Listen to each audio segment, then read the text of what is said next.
The Iraqi army exists no more.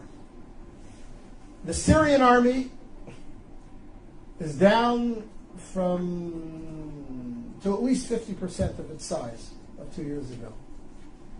The Egyptian army, all of its 14 divisions, maybe 7 are in any way active, not corroded, corrupt, falling apart. The Arab military threat to Israel has evaporated.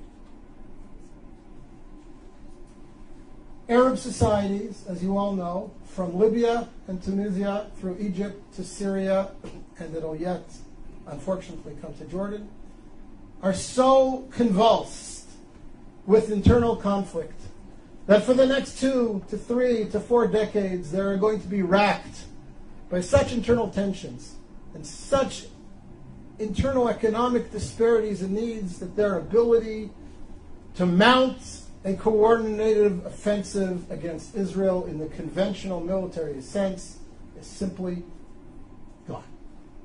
It's gone. It's gone.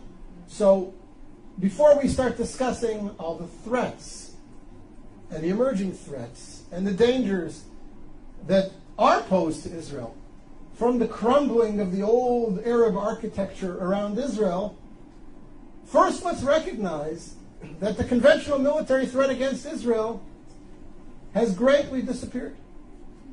And that is a net gain for Israel. It has tremendous long-term significance. Now, we all know that there are new threats emerging. What was the authoritarian control over countries like Egypt, where the security services had penetrated every element in society. You couldn't burp, you couldn't breathe, you couldn't blow your nose without somebody in the security services knowing about it. That's all gone. Morsi doesn't have control over the streets of Cairo, never mind the sands of Sinai. And whoever emerges as the leader or one of the leaders in Syria towards the future will never have the same authoritarian control over the country that Assad's mukhabarat, his security services, had. So that creates potential for great conflict. We all know about the threat of weapon stocks, missiles spreading all over, new weapon systems coming into the region, whether it be from Iran or from Russia. All these pose security threats to Israel that Israel will have to deal with in the coming years and perhaps decades.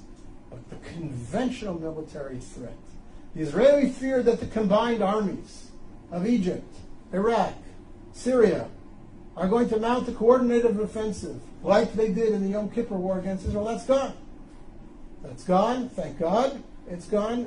And therefore I say to you, again, Israel is winning.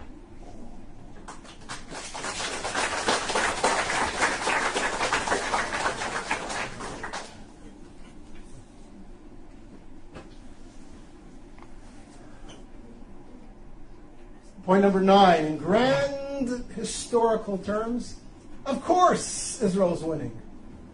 Look at the society that's been created in Israel. Look at the creativity of the Israeli community. Look at the vibrancy of life in Israel. I look at my kids. I have a son-in-law who's a software engineer in Israeli military intelligence. I have a daughter doing her PhD in genetics at the Hebrew University. I have a daughter studying architecture at Ariel University in Samaria. I have a son completing his bachelor's degree in computer science in high school, and he will graduate high school with his degree in computer sciences, and he has studied intensively 17 tractates of the Talmud, and he knows his Bible inside out and backwards. And I have 2 younger kids who are in younger grades, and I look at them and I see their contributions and their future contributions to Israeli society, and I look at their friends who are all doing similar exciting things, and one of my daughters is a little bit of an artist as well. And you look at this and you say, what a wonderful youth we have, what a powerful country we have.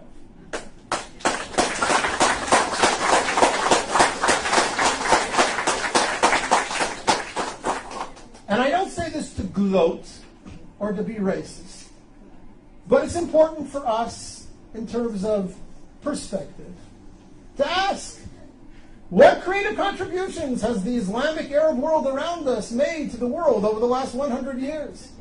What technologies have been bought by Facebook, Yahoo, Microsoft, and Intel from Saudi Arabia? What's the gross national product of all 40 Arab countries around us put together, leaving oil aside? And again, not because I mean to